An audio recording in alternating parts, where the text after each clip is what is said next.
Imagine you bought a company on loan and then made the company to pay back for that particular loan. How crazy it would be, right? That's exactly what private equity does. Everybody thinks that private equity and venture capital are the same thing, but it is not true. Unlike venture capital, private equity does not invest in early stage startups. Rather, they buy fully grown companies. But there is a specific way how they buy companies. It's called the leverage buyout. Think of it like buying a house. For example, your house is of 1000 crore. You put in the down payment of 300 crores and the rest you take up a loan from the bank of 700 crores.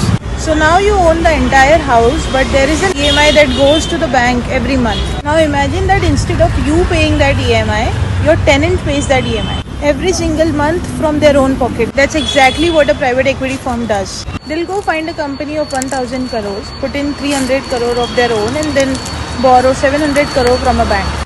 Then they load that 700 crore debt on the company they just bought, and then they use the company's own revenue, own profit to pay back that loan every single month.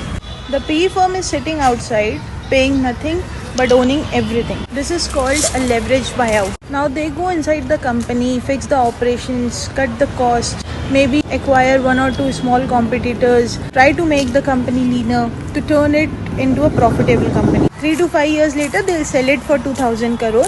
The 700 crore loan is already paid back and the PE firm pockets 1300 crore. So they put in a 300 crore and walked out with 1300 crore. That's 4x return without building a single product. Crazy, right?